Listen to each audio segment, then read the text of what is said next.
Hello everyone, I hope you're having a wonderful day. I couldn't wait to share this with you all. Guess what this is? This is a Dendrobium spike on my miniature Dendrobium. I am so very happy. I've always thought that this little Dendrobium was such a cutie, just a little one. And when I first got her, the only thing I had was this time last year was this. So she's grown 3 new canes in a year, and I was not expecting this at all. But there is a spike. I was looking to make sure this morning before I was fertilizing my dendrobiums which ones needed the regular amount of fertilizer. And when I looked to make sure that this was a terminal leaf, I was rewarded with that little spike. So she's going to go inside where the temperature is, nice and constant so that we don't have any bud blast like we did the last time.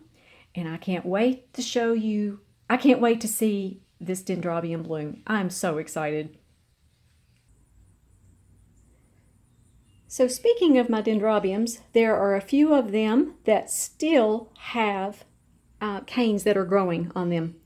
As you see, this one, it still has this leaf to go. And this one right here still has 2 growths that need to grow before I stop fertilizing them at full strength. That is, what I'm giving these that are still in active growth is 1 teaspoon of 2014-13 in 1 gallon of 6.0 pH water. And I do that every week. And today is their dry day. And so this one as well, this one still has this leaf. It still hasn't fully matured yet, I don't believe. I'm still giving it just a little bit extra as well. Lots of root growth here. But the rest of these all have their terminal leaves on their final canes. Here, this one over here, it matured. This leaf right here, you can tell because it's shorter. So these I won't water quite as much, and they won't get quite as much fertilizer. I'll probably use about half of a teaspoon of 2014-13 in the 1 gallon of water. And here's this little cane that's coming on this dendrobium in bark. I'm fertilizing with 1 teaspoon of 2014-13 with this one, but on this one, here's the terminal leaf here. So I'm just going to cut that back in half. It's been kind of interesting to figure out a watering routine this week because we went right into Indian summer. It is 83 degrees outside, and today it's supposed to get up to 86. And it's going to be that way all this week until Friday. So I've got to watch them and make sure they get enough water, but not too much. Now these, like I said, I'll be watering this one full speed ahead. These here that are still growing, full speed ahead. But these over here, see how I have divided them out. These are the ones that don't need as much water. But I think on an 86-degree day, they're going to need more water than if it was a 70-degree day, let's say. And here's a good close-up of some dendrobium roots. I get a lot of questions about what they look like when they're in water culture. You have the white roots on the top that just kind of grow out over the older roots. But these roots are still good. They're not brown, they're not squishy, they're not mushy. So I don't cut those off. So I wanted to just show my dendrobium growers what dendrobium roots look like when you grow in water culture. And I have several updates with my phal that are growing in the beautiful moss.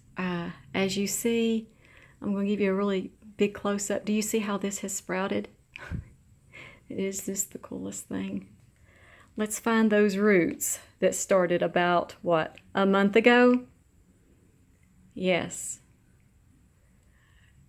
These roots just keep growing. This is my little buddy phal. He was a miniature when I first bought him.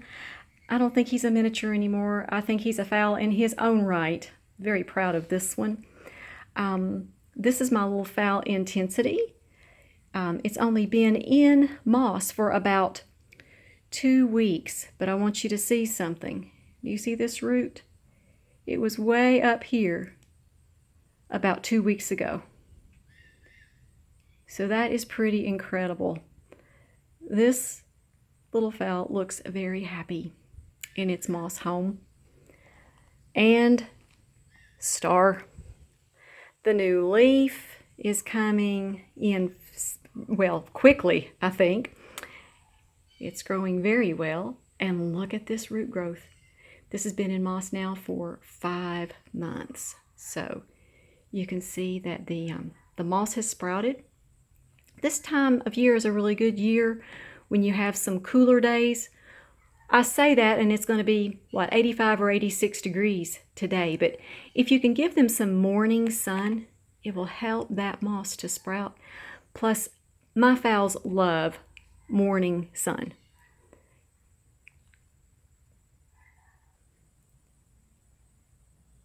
And this is my tester for my phals.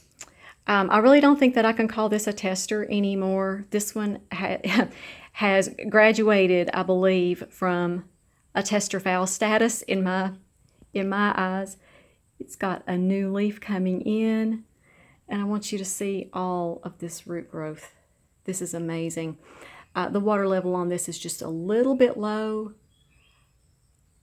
I will top that off tomorrow, but I just wanted you to see. It seems like I've learned something really important about phals through this tester phal. Every time I've had fertilizer out, I have fertilized this one.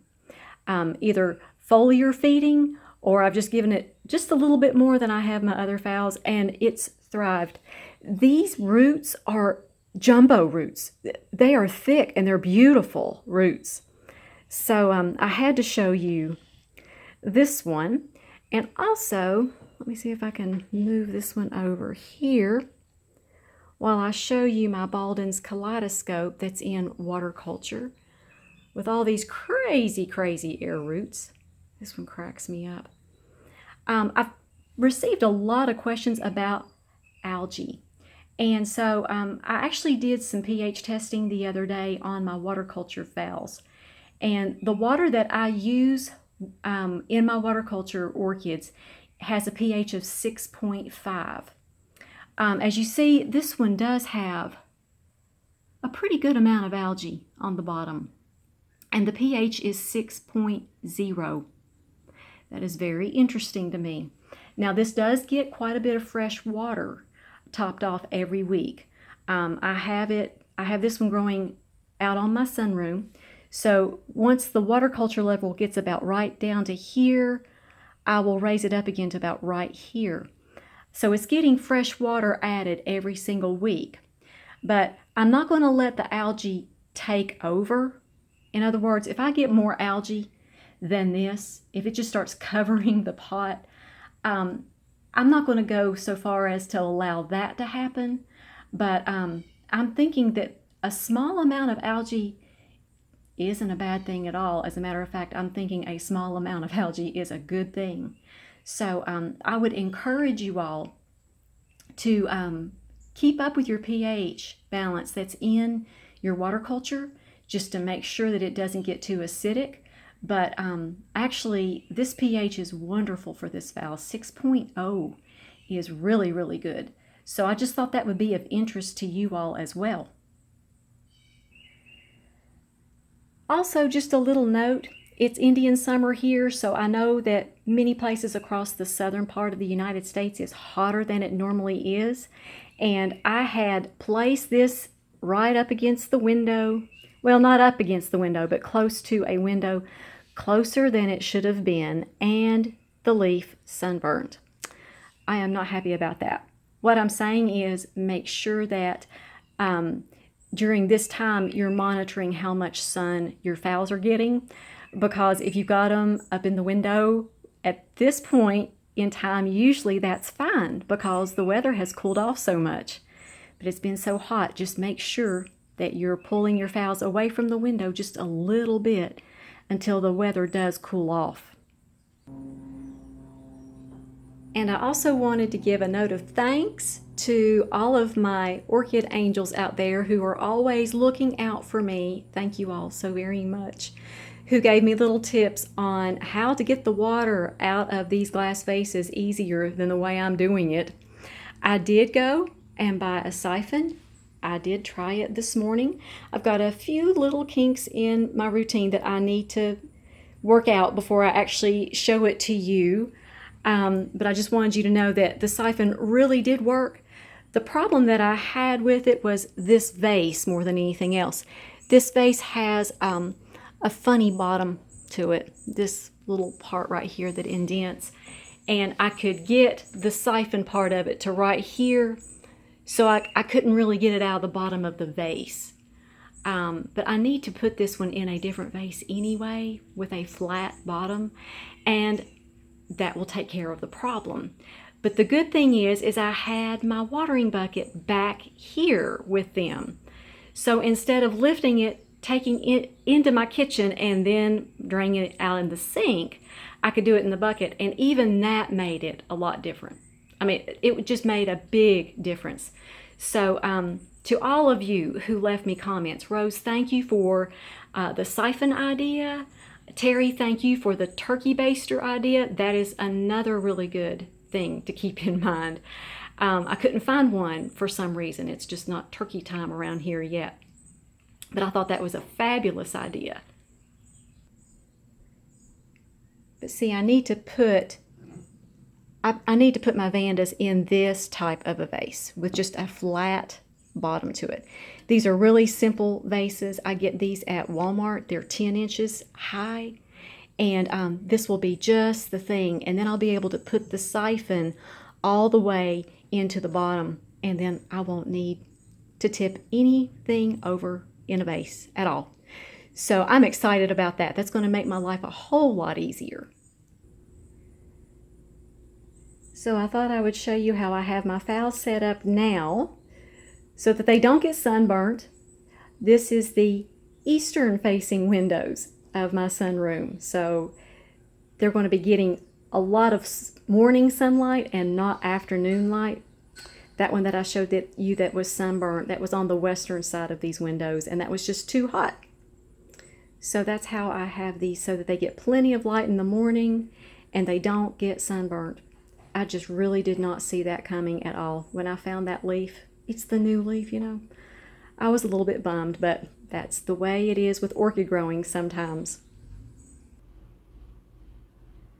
And I thought I'd end the video with my beautiful phal blooms that are here in my dining room area. And there's my Norman's Miss Montclair in the back. I just got my hair stuck in that spike. I thought about you, Susan. My friend Susan, thank you so much for everything. Your encouragement, my friend. And here is my little dendrobium that's spiking. It's in the same type of window that it is in the sunroom. This is a western facing window, so it's going to be really, really happy here, get plenty of sunlight. And that spike's going to be able to grow here, and I won't have any bud blast. So I'm just so excited about that. Thank you all for going on my tour today. I've gone over a lot of my collection today, and I just appreciate you all and be highly favored, deeply loved, and greatly blessed. And we'll talk to you next time.